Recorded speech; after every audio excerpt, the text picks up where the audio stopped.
Today I'm talking with Alex Sanfilippo. He is a founder, a CEO, a podcaster, speaker, host of the Podcasting Made Simple podcast, and created Podmatch. So thank you for joining me on the Poly and Content Creator Spotlight. Dustin, I'm honored to be here, man. I've been listening to all your stuff today, I feel like. So I'm geared up and ready to be here. Let's put it that way. Huge fan of what you do, by the way. Thank you so much. You did your homework, and we were talking about that. And I think that's a great thing when it comes to guests, too. If you can do this, even if you just listen to one episode, that can make a huge difference on how you input as a guest on the show. Oh, 100%. And here's the main reason why. And I've seen this happen before. If you were someone who talked real slow and kept it relaxed, and I come on, I'm like, woo, what's up, everybody? You all ready? I've already gone against what your listeners are interested in, because your listeners listen because they like the host, right? And so if I don't have that same wavelength, if you will, it creates a disconnect already. Not that I'm going to change who I am, but it may not be a good fit. But because I know that we both talk loud and fast and share a lot of information, I'm like, this is a great fit. So yeah. I always tell people hey, if you want to show up in a way that listeners are going to like you, know who the host is and match their energy. And I think too, we both were kind of building each other's energy up right before the call too. So when I first started, I'm going to probably edit it out, but I did make a small mistake at the intro, and I did it with the last episode too. And it's one of those things where I need to slow down at the first, read what I'm about to say, because I wrote it out, and I like to have that prepared, because that's one of the few things I do prepare is the intro. But we can definitely get into the meta of podcasting. Before we do,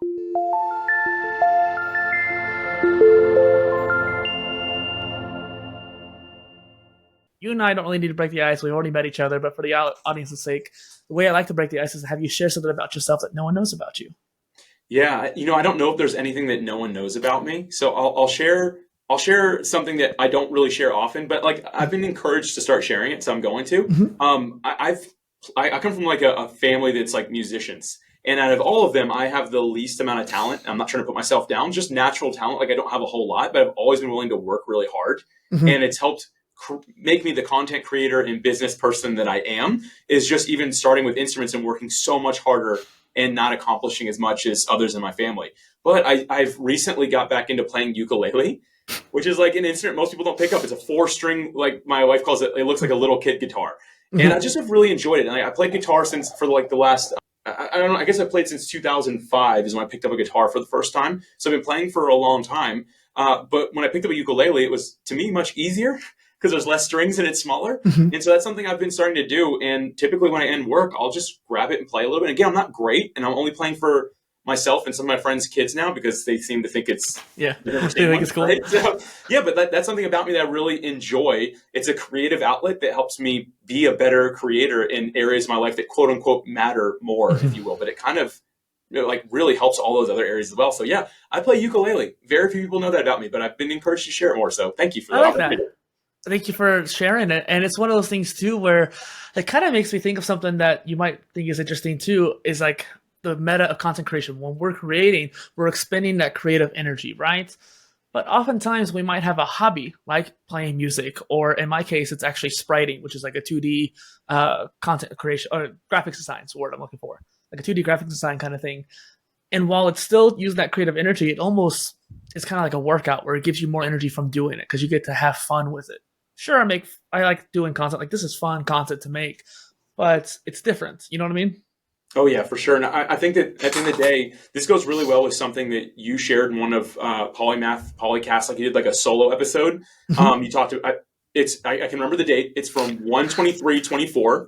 So January 23rd, 2024. I encourage everyone to go listen to it. It's only 6 or 7 minutes long. So it's titled 80,000 hours in a life, 10,000 hours per career. The reason I'm saying that is because you talked about how if we stop working out, our muscle, you have to relearn how to do those workouts. You have to work your way back up to it. And I think that if you just do the same workouts all the time, that you stop seeing the result, law of diminishing return, right? And I think from a creativity, a content creation standpoint, if we don't kind of learn to flex our muscles and work them out in different ways using different parts of the brain, we eventually cap out or burn out. And so I love the fact that what you just mentioned has nothing to do with what you usually do, right? Ukulele has nothing to do with me writing content or sharing online, but it does relate to it in the sense of my muscles, maybe some of the smaller muscles in there have gotten really strong so that I can really show up right in my main thing. Weirdly enough, we're wired that way as humans, that we just get better with the more type of creative things we do, because creativity truly is a muscle that needs to be worked out. And when it comes to content as well, there's so many different kinds of content. And I feel like a lot of people don't understand that when they come from a podcasting background or just a YouTuber background or TikToker or blogging, they only come from that one lens. And then as we get more prolific, I guess is the word I'm looking for, Yeah. as a creator, we start to expand to different content types. And it's one of those things where you get to see different avenues. And when you want to express an idea, you think to yourself, well, I might be a blogger or a podcaster at heart, but I feel like a video would do this better or something like that. You understand it more. I do.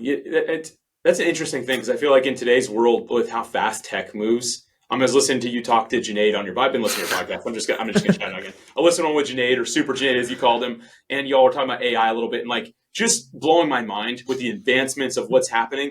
And I think at the end of the day, as a content creator, we have to remember to stay true to ourselves. Example, I talked to someone the other day and she hates video more than anything. And she's like, but I have to do it. It's so draining and it burns me out, but I have to do it. And I just asked, like, why do you have to do it? She's like, oh, well, that's kind of the trend. And I was like, well, you don't have to follow the trend. Like, your audience maybe doesn't like video. Like, find your lane and stay in it. I still know people that blog, only written. They still do audio or video, anything else, and they still crush it. That's just their lane. They love it. They've done a good job with it. So, and I hope that speaks to someone. You don't have to do what everyone's doing.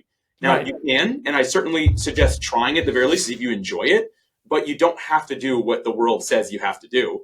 Be unconventional, go your own way. And it seems to really favor the people that are willing to put in the time to make it happen. I definitely understand that because my lane is blogging. Like I've been a blogger first and foremost for the last like 11 years. I started podcasting like 7 years ago, but it seems like you're on a standing desk there. So I was like, I'm going to match his energy here and start standing too. We are both standing now. For anyone listening to this, I literally watched Justin like pull up his desk and stand up. And I think we're about the same height, it looks like, at least Yeah. on video. Well, I think in person too we are because I remember I was going to say this for later. Yeah, I was going to mention this later on, but I remember having this fond memory of just you and I just. I don't know. It was kind of like the Spider-Man meme where we're pointing at each other like, hey, hey. So we just had the same energy. And like when you first started the call today too, you're like, oh yeah, when you're on a show like this one where we're high energy, we're going to match that. And you and I both just have that natural wavelength. For sure. Yeah. Yeah. What got you started as a content creator? This is like, I don't even like it happened by accident. Like, I don't even know how to Okay. like, it sounds weird to say, but after I got out of school, I was not a good student. I struggled all the way through. I was like a C, D student. And, like I graduated, I'm thankful. Started college, it was expensive, one. And I was failing grades. It was even harder for me. So I just stopped. I just couldn't seem to do it. And I kind of vowed at that point to like never read or write again because my worst subject was anything English related, like by a long shot. That was just terrible at it. And so I was like, I'm just never going to do this again. And a couple of years later, I met with a couple friends. We were just hanging out, and they like just need some encouragement. So I sent like an encouraging text message, and I wrote it nicely, and I said what I wanted to say. And each of them, weirdly enough, there's like 10 people in this group, all asked if they could share it. They all shared it. I was getting text people I don't know asking if they could share it, if they could share it. And so the next week I was like, maybe I'll send another encouraging text. And before you know it, one thing led to another. I was sending a text to over 100 people every day that were asking for these text messages. And they're just very short, right? I was like, I can do this. But people started asking for more of an explanation. Why did you come to that conclusion, Alex? Like, why do you believe this?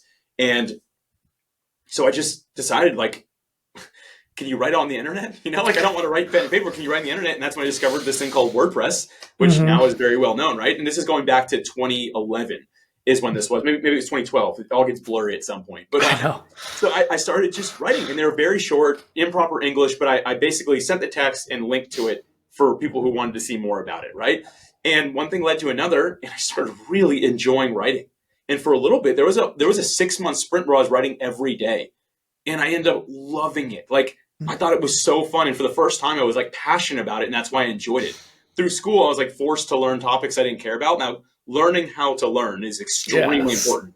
Education, schooling, extremely important. I will not like back down on that. But there's something to be said for getting to create content in a way that inspires and that you enjoy, that really serves in the way you know you should serve. So for me, I got started in 2012 as a blogger, writing probably not great content, but stuff that was really impacting a small group of people that needed it. It's really interesting how our paths kind of overlap there because it's literally around 2011, 2012 is when I started my first blog on WordPress, ironically. And like you said too, it did get blurry because I'm trying to figure out when did I actually start it, and I don't quite remember which year it was. I think it was Right. at Yeah. the end of 11, start of 12. I don't remember exactly, but it was around that time. And again, like you're saying, I didn't really write anything super great. It was like a paragraph, maybe two, and I don't really consider that a blog post unless it's like 5 paragraphs. Unless there's a point to just having to like you did it on purpose for a reason. I don't really consider that a blog post. You know what I mean? It's one of those things where it's kind of short, it doesn't really get to the point. For you, it worked out because that's what you were trying to do. And I realized later on over my journey that I need to revamp these. I needed to move these to a new platform, that kind of thing. So I'm curious if you kept blogging even in recent years too. I still like to write. I don't get to do it as much as I'd like to, but Mhm. I try to always keep one piece in draft, if you will. Uh, I discovered podcasting along the way, as did you, right? And I actually end up loving podcasting even more. But I Mhm. often, if I have something I want to share and it's like a solo episode, like you've done as well, I find it's much better. I need to riff a little bit because I like going off the cuff. That's really what I enjoy, and I speak clearly with that. Thankfully, it's taken a lot of time to get there, but like I Yeah, I can do. see it. Um, but I do better if I'm working on a blog post on the same topic and it's all just kind of in my mind. And so Mhm. anytime I do some sort of solo podcast episode, if you will, or anything like that, I just know there's a blog post somewhere that goes along with it as well. And typically I link to the content will sound different, but I'll link Mhm. to the video and the audio podcast as well through the blog post. It's another version of that basically. And that's kind of how I explore the whole thing. So for me, it's like a very, very fun process how they all kind of mesh together, if you will. Ah, Alex, I love this. So, what's really funny is that the Poly and Content name for this Creator Spotlight show came from my original series of that same name, the Poly and Content series. And the poly meaning much or many in content production kind of thing. That was kind of the philosophy behind it. And what I was trying to do was maximize the reach because some people want to watch, some people want to listen, some people want to read. And so I wanted to reach out to anybody's particular avenue. And so I wanted to make my blog post because that's what I started out with. I would use that as like bullet points, like you're saying, like rip off the cuff, make that into a video, then I would cut out the audio for a podcast. So I would try to optimize the video to at least sound good on a podcast too, but it would make all three. Yeah, I think when people ask, they're like, "Man, Alex, one, how'd you know that topic so well?" I'm like, "I basically just wrote a report on it. Yeah, That's how exactly. I know it well." And people are like, "How are you getting so much traction on this?" I'm like, "Well, I have a really high-ranking blog post now on the same topic, right? So I'm able Mhm. to do that. And typically, it's a far along draft, so not a complete thing, but a far enough draft. I feel okay. Now I can talk about it, and Mhm. I'm recording the audio and I'm talking to the video, right? And so the video and audio sound exactly the same. They look different because you can't see the audio, right? Mhm. But then after that, I'm inspired to go back and finish the article itself because I probably said something when I started riffing that I didn't write, but I'm like, man, that's freaking good, right? That should be written Yeah. there as well. And so I'll go back and create a complete piece. And so those three things, they kind of happen all to make one, if you will. It was And I all think one episode yeah, essentially. it's all one episode. It's one thing, one topic, and I think that that's something that a lot of us miss because we think, well, I need to make a video for this, and then I need to make a podcast for that, and then I want to write a blog about this. If you can find a way to bring those things together, that's great. And Dustin, Mhm. as you just mentioned, not everyone wants to consume it any one way. So it's Yeah. not like, well, now the reader is also going to watch and listen. That's probably not the case. The person who Mhm. listens probably won't watch. The person who watches probably won't listen. And I'll tell you what, those two people typically won't read. So you're Yeah. going to reach three different groups of people, so it doesn't matter that the content is quote unquote the same because it's reaching a different segment of people. And then we could just add a whole nother layer of content repurposing on there, like the clips and quote images and tweets, and we I'm can not go great on. at that, man. If I can be real, Yeah.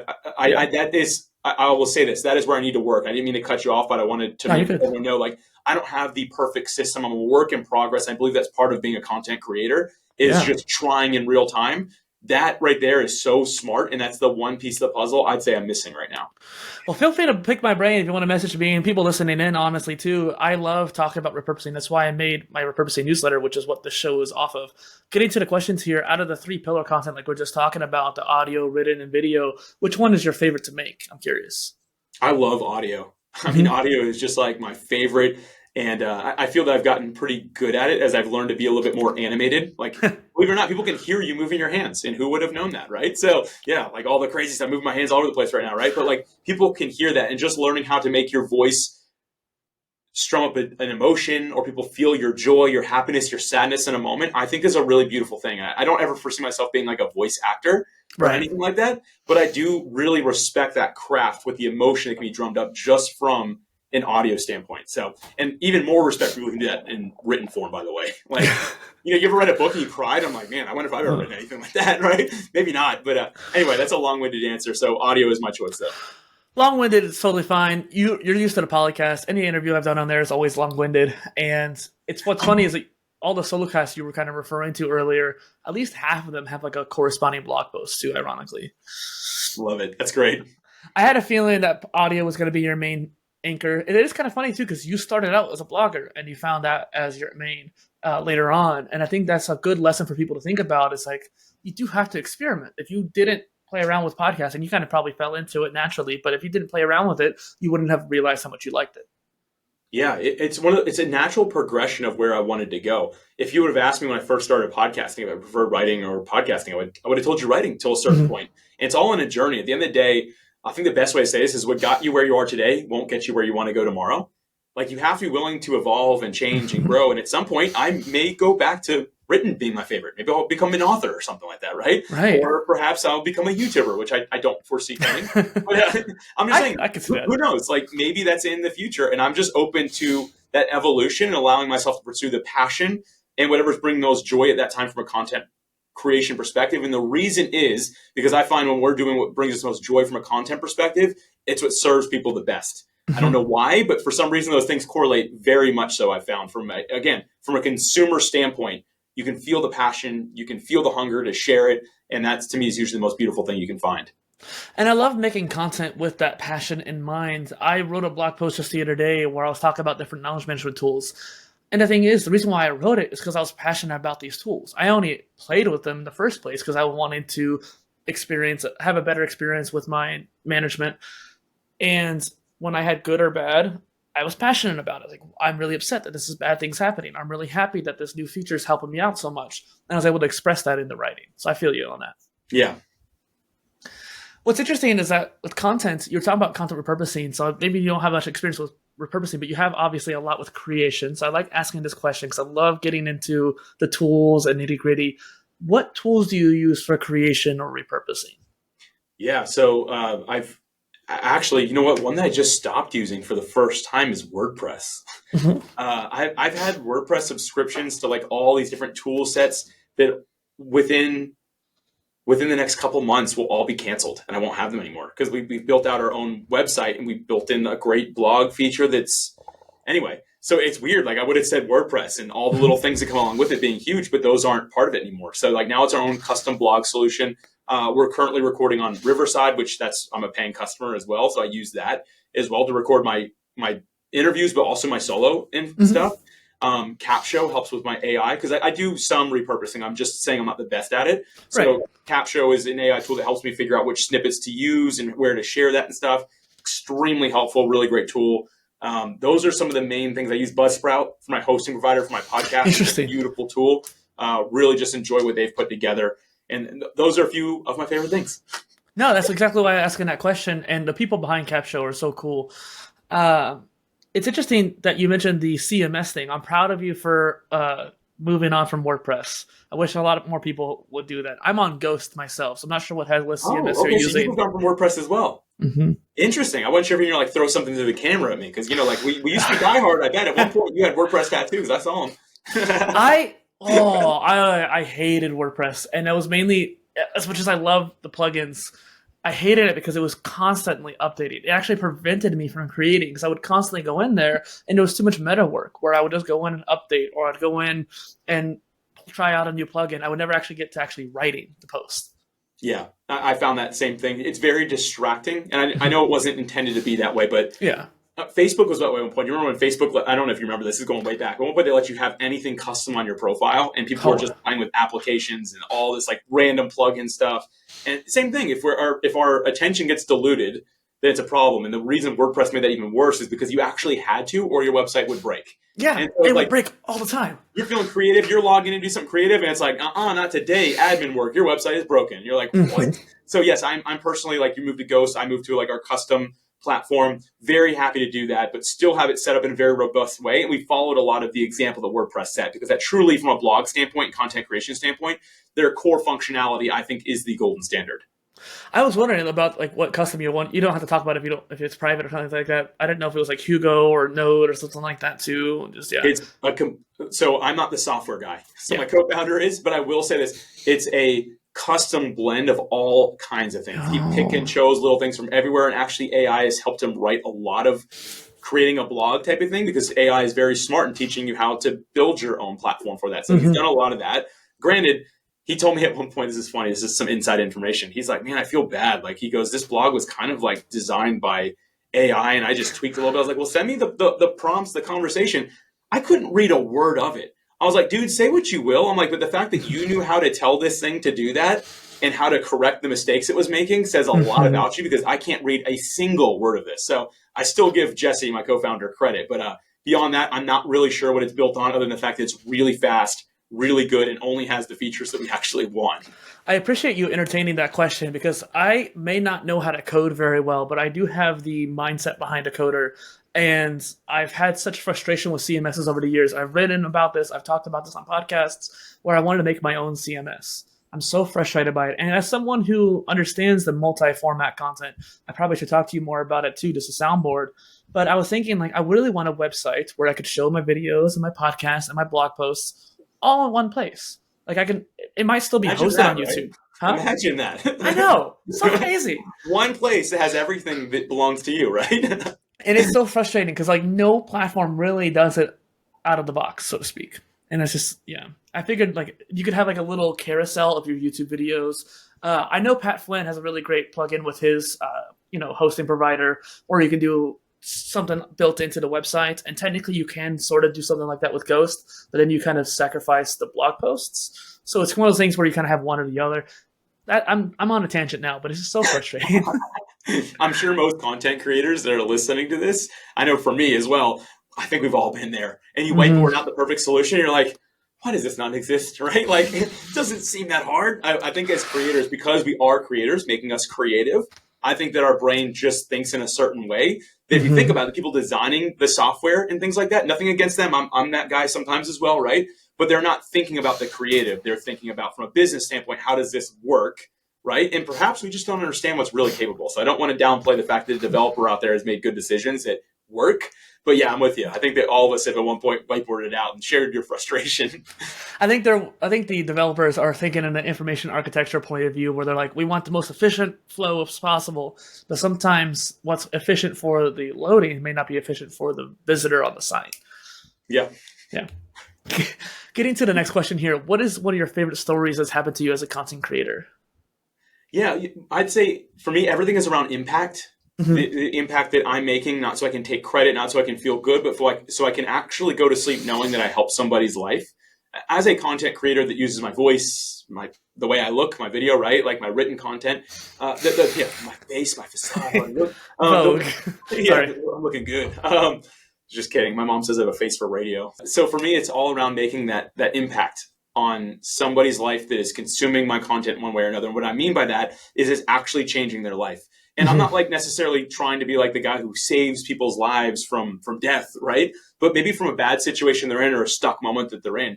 I want to know that what I'm doing is adding value in that way. One of my favorite stories that happened was early on when I was blogging, and it happened again early on when I was podcasting. And since then it's happened a lot more times. But the first two, you kind of always remember those type of things.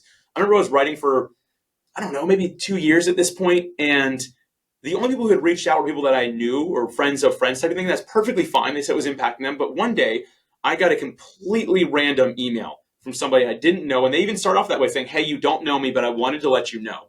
And they told me that they had been in an abusive relationship and for many years. And the blog post I wrote, which wasn't about that topic, but something I said in it triggered something in them. And they were emailing me 7 months after they had left that relationship, and they wanted to let me know that their life had done a full 180. It was because of something that I wrote. I'm telling you what, like, I was good to go for the next 20 years of writing if I never heard from anyone again. I was like, this is proof that someone's life is different and better because of what I've done here. Not to pat myself on the back, but because I believe we're all created to impact the life of somebody else. And we do that in our own creative ways, right? And so and podcast, similar thing. It was someone who was like in an abusive work relationship. I don't know what with me with people with abuse issues finding me, but I'm thankful. And she left a career that she was in because she had an abusive boss who was really taking advantage of her in some not okay ways. And she just said that she ended up starting her own business and doing exceptionally well almost immediately. But she would always been so scared till she heard that. And man, at the end of the day, like again, good to podcast forever now. Like that's all I needed to know that somebody's life was truly changed by it. So for me, everything comes back to the impact I'm making on somebody else's life. Is it actually helping the one person who needs me most? If yes, I will continue. It's the same mindset I had behind the podcast too, where I was like, I want people to come on here and express their polymathic selves. I want to be like not on here because obviously it's the other show. I want them to come on the show because I wanted them to be able to feel like they're seen. And people listening in who might be polymathic and may not even realize it, or they do realize it, but they feel kind of suppressed by society. They can see like, oh, there's a successful example of someone who's doing that. And it's the impact is the motivation behind it, like you're saying. So I'm glad that you got those experiences where people left their true feelings with you.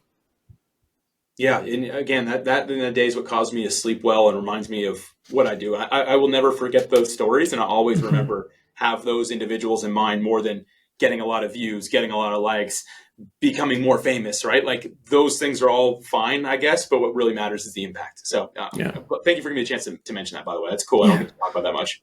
That's why I like asking these questions. It's one of those things where it's interesting to think about as a host, what kind of questions can we ask? We were talking about this a little bit beforehand, right at the beginning. And the way I see it as a host example, like if I'm hosting a podcast, I have to kind of orchestrate the conversation. Sure, your input is changing it, but I'm trying to be the guide, if you will. I might guide it by the questions. I might guide it by following up on something you said. Like even right now, I'm talking off the cuff because of something you said, and it kind of circles back to something we were talking about earlier. And as a host versus a guest, we both have our own responsibility, if you will. Yeah. And I find that orchestrating came kind of naturally to me. One of the biggest things, actually, which is really funny, you might think this is interesting. I started podcasting 3 years before I started having guests on the show. So I knew how to make a podcast. I knew all the different tools out there. And even more than that, I had learned so much from like Lewis Howes and other big podcasters that I knew how to be a host. I just hadn't had experience yet. And I knew that I would learn more. I wasn't like, egotistical about it. I knew there was plenty more to learn. But I was like, what is the number one thing I need to get better at in order to be a better host? Shut up and listen, like active listening. And so like from the very beginning, I had that as like my main goal. And I feel like I've gotten better at it. I think actually even recently I've been podcasting so infrequently that I need to relearn that skill. But for the most part, I think I did really good with that, with all the 130 plus interviews. But the point is that I kind of already knew, even from before I started, what the flow was going to be like. And then after like 5 episodes, okay, so I need to tweak this. I need to tweak the intro, tweak the outro. And then around 12 episodes, I did another tweak. But since then, I really haven't tweaked much. And even this show follows up on a similar format from the other one, just its own kind of thing too. For me, I laugh a little bit when you say that, because for me, when I got being a host, like, same thing. I was used to writing. I was used to talking, because my first interaction as a podcaster was also solo. And I felt like I had to have a follow-up to everything. And the reality is, real conversations don't have follow-ups to everything. Sometimes just like, yeah, you're right. And then the host moves on. The conversation naturally evolves, versus Alex's 2 cents every time he gets the chance to say them, right? And I think that's the beauty of all this, though, and why you can still find my original podcast episodes, which were not really that great compared to where I am now. But at the time, they were really good for what I could provide. But seeing that transformation journey, other people like to follow that. I like to follow people's journey. I want to know where you came from. Like, Dustin, you're really good at this now. That's why I went back and listened to some of your old episodes, because I wanted to hear, like, you haven't always been that way, have you? Oh, no. Right? No. You've always been pretty good, man. I'll give you that. But my point is, like, we don't need to have these long-winded explanations back and forth, because, again, if it's really supposed to be conversational, you want it to progress and move. And the hardest thing for me, I'll say, was the reinforcement. I don't need to reinforce everything. And I tend to struggle with that, because I want to, like, show that I totally agree. But sometimes just saying, yeah, I agree completely is a better route to take. I agree. Well said. I'm curious too, on a different note, how many episodes are you at now? On my show, I think we're at time of recording this, I think we're at 370. And that's including solo and host? Yeah, that's everything on my main feed, which my main feed right now is called Podcasting Made Simple, but it started as creating a brand. So if you listen to the first 158 episodes, it will say you're listening to Creating a Brand podcast. Because again, I wanted to keep my journey. Some people are like, why did you keep the same feed? It's because I want you to hear it. It started off as an entrepreneurship podcast. I was someone trying to figure out how to leave a 9-to-5 job to become a full-time entrepreneur. And somewhere along the way, it happened, right? Yeah. And so it just followed me. And I got that advice from a great podcaster that we both, I believe, know, Jordan Harbinger. He's done that with his podcast as it's moved along. And he has done extremely well as a podcaster, as an independent podcaster. He's like one of the biggest out there. And so it's just, I was like, you know what, I'm going to follow that advice and keep on going. So my whole journey is documented on this current feed, aside from the very first thing I did in podcasting with on its own. And I totally lost it. Like I don't even have the Apple login or anything. It just like disappeared. Like I was testing the waters, by the way. I did like 13 episodes, all testing, and I don't think they exist anymore. So Like you can't even listen to it anymore? I don't think so. It was called Digital Coaching Sessions, and I couldn't find it anywhere. I think that I only had it on Apple, and I uploaded directly to Apple, and then like I canceled that Apple ID when I got a new phone. I have no idea, but maybe it exists. If you can find it, great. But that was my very, very original. That's super interesting, and it brings up another point that I wanted to share with people, because you're propping these up. It's fascinating to think about how perfectionist people get about their podcast feed. It's the same as like YouTube channels, where I was talking to somebody and they're like, yeah, I have a couple hundred videos unlisted, or I deleted half my channel because I wanted to have just this one theme on my channel or my podcast feed. I think it's more open-minded now on YouTube. Like people don't really get rid of their history as much anymore, and oftentimes they might actually explore more things. So if you're a gamer channel on just one game, you might explore the other games later on. In fact, that's usually the path most people take. Most gamer channels don't delete their old like shooter content when they're playing puzzle games now, but they'll have that as a background. I think with podcasters, there is an even more strict mentality where they're like, I have to delete my old stuff. I have to move on to a new podcast feed. And I think that's, again, like you're saying, you're kind of cutting out part of that journey. People won't be able to see that. It's the idea of pursuing greatness versus greater. And what I mean by that is greatness can never be achieved because you're always going to level up as you go. So if like I'm like now I've achieved greatness with my podcast, it means everything from before today is not greatness. But the reality is if you seek greater, always just getting a little bit greater, you keep the journey because your mentality is all this plays a role in where I'm going. Here's an example. It's like, imagine that you're like, when I was growing up, we used to build tons of forts back in the woods because I grew up in the 90s and there was no such thing as anything other than the woods. So where I was at least, and we build forts. The problem is we'd build them and they'd get better as we like grew. Like there'd be multiple rooms in them because we were cutting down trees and stuff, man. We were just going for it. And so like the first one wouldn't be great, but we never demolished it. We just kept it. We kept on building more and more on it as we got better and better at it. We weren't like, oh, let's tear this down and start over because now this one's better. Okay, now we got to tear that one down because this one's better. No, we just added on to it because it was part of the process and journey. And over an entire summer, you had a beautiful fortress out in the woods until some police officers find out that you're hanging out there. So, side note. We won't get into that one. Yep. Well, and it's funny because we were talking about our like starts to our podcast, and your first 150 episodes were about the other topic. Mine was actually kind of the same way. When I started doing interviews, I wanted to start a new Polycast feed. I had my Fireside micro Polycast feed. I was playing around with Anchor. I wanted to see how good it was at the time, and it was like 13 episodes, 17 episodes on that feed. And then my original podcast was from my previous endeavor. Similar topic, but a different kind of branding, if you will. And it's another 13 episodes. And I found myself, or 17 or so, kind of thinking like, I have 3 different feeds.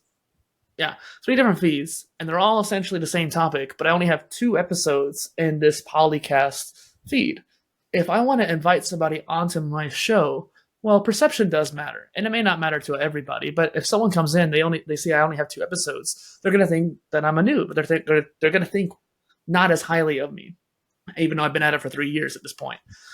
And so I decided I'm going to put everything all into one feed. So the first season's all solo episodes, and I stopped at 42 because that's the meaning of life is 42 for those who are old enough to know that reference. And that's every season now is 42 episodes long. And then second season, I started off right away and did the interviews. Man, I so appreciate the fact that you kept that. And I think that anyone who's like you're listening to this today, watching this today, whatever it is, and you're thinking, okay, should I just like start something totally new? I agree with that. Just no. Now, granted, if you have like a YouTube channel with your family videos and stuff on it, like start a different channel. Yes. But if it was something else you're exploring at one point, keep it there. Here's the thing. I still have people who hit me up that listen to one of my old entrepreneurship episodes, but they've been very interested in podcasting. And it just happens to be, well, now it's funny that you do podcasting because I was really interested in this entrepreneurship thing, but I've really been wanting to talk about this whole podcasting idea. And that becomes, they see the fact that you've moved from that, you've gone on that path, you've transformed that way, and they want to go on a similar path. You show people what's possible. So anyone who's listening, again, don't feel like it discredits you. If anything, it credits you having more history. Shows your expertise. Trust more than a brand new creator. No offense, but a brand new creator, like we typically are a little bit more ADD. We don't stick with a lot of things, right? So if I see a feed with 2 podcasts, Dustin, if that was you, I would have kindly said, hey, hit me up when you have 25 episodes and I'll come on then, knowing that you probably weren't going to make it that far, right? But when I see, okay, there's over 100 episodes here, like basically no one does that. You already have all this credibility in my mind just because you've already done what almost no one can do. So again, I know we're reinforcing this point a lot, but as a creator, keep the journey because it shows what you've been through and where you're going. Alex, you bring up a good point where the idea of pod fade, where after like 60 episodes or 6 months, people stop. And do you have any thoughts on that? Yeah, it's like anything else, I guess. Like people just don't stick with it. We want instant results. And I remember when I started I'm doing some research right now on podcast guests specifically. And a segment of that is actually, and this goes along with what you're talking about host. I know that kind of transition there a little bit, but like a segment of that I got information from was podcast guests who quit. And I wanted to find out why they did. And on average, I can tell you how many podcast episodes these bunch of individuals did. The average number that they did was 1. Oh. And they quit saying, this doesn't work. It's not going to gain any traction. Any of this. And here's the thing. That applies to both sides of the mic. People that are 3 episodes in are like, well, Joe Rogan still has more listeners than me. I guess I'm not going to, this is stupid. I can't do it. Right. And here's the thing. Like results favor consistency. If you want to make it somewhere, you have to remain consistent for longer than you think you should. You have to work harder than you think you should. And over time, eventually, the results will begin to take effect. They will begin to happen, but that's only rewarded by consistency. Here's a great example of this is, let's go with football as the example. Jerry Rice. Even if you don't know football, you've probably heard the name Jerry Rice, one of the greatest NFL receivers of all time. And he has that quote saying, today I'll do what others won't, so tomorrow I'll have what others can't. I'm going to mess that up a little bit, but it's along those lines. But the thing is, no one knew who Jerry Rice was for at least the first 18 years of his life. But you best believe he was working harder then than he ever worked even after that to become the well-known person. Now, I'm not telling you it's going to take 18 years, but you have to think about it that way. He was the best NFL receiver, not because he was gifted, he was good, he came out and crushed it. It's because he worked for 18 plus years in the dark that none of us will ever know about or see. So when he showed up in the big leagues, he was already prepared and ready. And so many of us are 3 weeks in and we're like, oh, this is burning me out. It's too much. I can't do it. It's never going to see any results. You've got to stay consistent for longer than you think if you ever want the results to take effect. It's almost reminds me of the quote where it's like, the overnight success happened after 10 years of hard work. Right. So true. Yes. Because I've definitely been called an overnight success. I'm like, you have no idea. Right? Like, you have no clue. Like 500 blog posts, 300 podcasts, however many different speaking panels, like all kinds of, no history there at all. No? You were talking about learning and expanding, and content repurposing is kind of the theme of the show in a way, and it's something that you're learning. What does content repurposing mean to you then, as someone who's still learning it or still kind of applying it more? Yeah. So again, where I kind of struggle with that is like getting all the videos and clips and the really like the catchy, sticky stuff, right? For me, I always think of a content pillar, right? Like, so like video being the top, live video technically being the top, and then you can reproduce that into audio. You can reproduce that into written. You can turn that into different like smaller segments. And for me, I found the best sort of repurposing to do, just knowing my audience, because I'm not huge on social media, but I have some very popular trainings for podcasters. And so a lot of my content ends up getting broken into smaller pieces, turned into individual lessons on courses, and my podcast episodes make it in there. The videos make it in there. The full blog posts are linked to in there. And I find that a lot of my traction comes from that. So when I can see where podcast listeners are coming from, I can tell they're coming from this course. They're listening inside of the course. In addition to that, I also send out what I call standard responses. I don't know if you've heard of Text Expander. It works like canned response on an Apple. Basically, you type in like a little code and it spits out a whole blurb, right? Well, if somebody says, Alex, I'm not really sure how to do video with my podcast. How do I do that?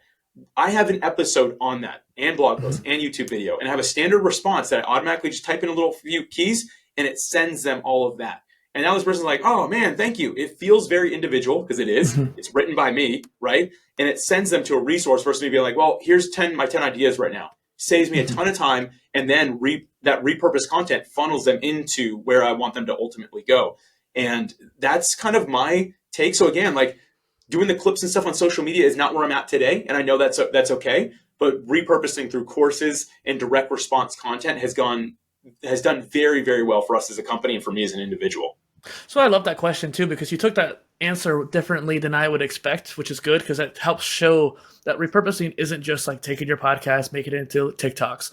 Like there's other ways of going about it and repurposing it in a way of like, okay, you have this pillar piece. Let me put a whole bunch of my other stuff into it to repurpose it that way so it can kind of flesh out that piece even more. I like that.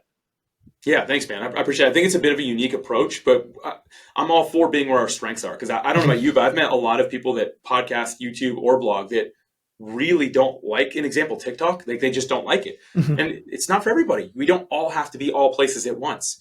And chances are, if you hate it that much, maybe your audience isn't there. I do say give it a shot at some point. But like at the end of the day, like I know that most of my interaction, being a very community-driven individual, is direct.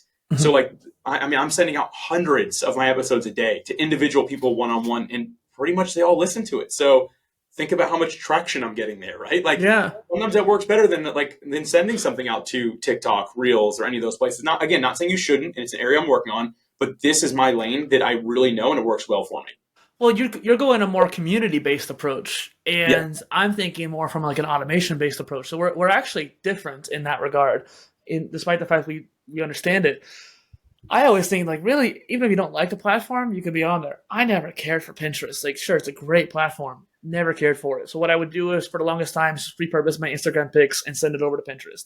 Now, I post my short form videos to TikTok shorts and reels, but also Pinterest. And I'm getting 25,000 views a month just from that. And my point is I'm just syndicating. I'm not actually doing anything for that per se.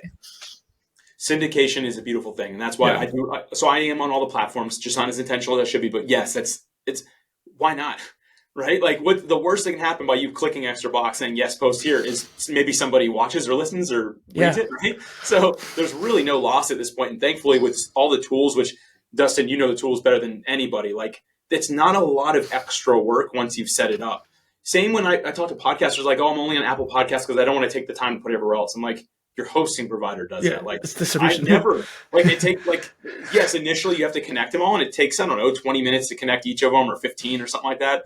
And then you never touch it again, and it's done, and it goes everywhere. So it's the same thing you're sharing there. And I totally, yes, please be everywhere, right? Why not? Yeah, if you can automate it, and there's no point. If it does take actual work, then again, look at like the opportunity cost of that time. That's a different story. And it's funny too, because you were saying about the tools. Like if someone has a problem and you need a tool, come to me. I'll send you something. Send you Alex. You're more the tool guy than I am. If you I'm need just the tool myself. You know? That's what I was trying to say. So, one thing I want to point out too. First off, your Pinterest actually looks really good. I checked it out today, and I just wanted to give you props for that. The other thing is, there's going to be a lot of podcasters who listen to this. I figured the audience for this show is any kind of content creator. You could be a blogger, podcaster, video creator, TikToker. It doesn't really matter what kind of content you make. You're going to be here. We're going to have a number of podcasters, and I wanted to shout out Podmatch too, if you want to explain it to people. Yeah, sure. I appreciate the platform to do that. And I'll keep it real brief. Podmatch is a service that connects podcast guests and podcast hosts together for interviews. Similar to how we're making this interview happen now. Like, we actually chatted via Podmatch to make this happen, which I'm super thankful for. To make it really simple for everybody, it's like a dating app, but instead of connecting you for dates, it connects you for podcast interviews. It's the simplest way to say it. It uses a similar type technology and algorithm in the background to basically say, you talk about this person's looking for someone to talk about that on their show. You two should chat. And in our platform, you can message, you can schedule, you can do everything. You never have to exchange an email if you don't want to. The whole idea was taking the friction out of the process, making it easier so that you can focus on what matters, which is the content, the interview, making that really good while cutting out the noise of administration, as we kind of talked about a couple times today. So that's Podmatch in a nutshell. So thanks for the opportunity to share that. Oh, of course. What he's saying is I swiped right on Alex there. Straight up. Yep. Well, all right. What do you have coming down the line that you're looking forward to? It's always about simplification for me. it was actually Leonardo da Vinci that said, simplicity is the ultimate form of sophistication. And I have found that to be so true in everything that I do. So we're always looking at having less tools, less resources, but more honed in on who it is that we serve and showing up in the way we like to serve and making it frictionless for people to find it. So for me, like one of my biggest forms, it sounds weird as a content creator, but my content creation is a lot of mind mapping right now of I'm like, how do we simplify this person coming from here to getting to here? Because in the day, what we really care about, and I say we, Podmatch is an organization, we care about making things as frictionless as possible for the creator so they don't have to focus on administration. We don't want them to feel like they're logging into a WordPress dashboard. No offense to WordPress, but where you feel like you have to do all these updates instead of go right like you wanted to, right? We wanted to make sure that's not the experience you have. So for me, all my time and energy right now is really going into, okay, how do we just hone this in, know who we're serving, simplify it more and more. And so like that's kind of like, if you will, a different form of content creation, but it's the world that I'm in right now. Again, the whole concept and what anyone can take away from this is getting the person that's listening, watching, hearing, whatever it is that you're doing, to the end result you want them to take as fast and frictionless as possible while they understand exactly what it is. Interesting. I like that. I don't have anything else to add. I love the philosophy behind it. Thank you. Appreciate it. I got one last thing here. Where can people find you online? Yeah, so I'm everywhere, right? But the best place that I just had to make that clear because I've a few times been like, I'm not the best at repurposing. I'm on all the platforms. But the best thing to do is podmatch.com. You'll be able to see everything about me there. And I'll say this, even if you reach out to Podmatch directly or on any of my social media platforms, I don't have any EAs or VAs. So no executive assistant, no virtual assistants. Not that I have anything against that. I do have those things on other areas of my business, but if you want to communicate with Alex, you're going to get Alex. And that's super important to me because again, Dustin, as you mentioned, like I'm a community guy. So if you email, message on any platform, it's going to be responding. I will respond unless you say, hey, Alex, and now they get you 500,000 more followers for this much money. What do you think? I won't respond to that, but I'll respond to just about anything else. So again, podmatch.com has all those links. You can find me everywhere through that. It's the first link that I have in the description there for you already. And so once again, this is Dustin PolyInnovator and Alex Sanfilippo on the Poly and Content Creator Spotlight. Thank you for being here. Today I'm talking with Alex Sanfilippo. You have to leave that in, by the way. You can't edit that out. Alex Sanfilippo. Oh, okay. You can edit it out. And then whatever gets it right the first time. Try again. Alex Sanfilippo. Well, it's always some nerves when I first get started. I don't know why.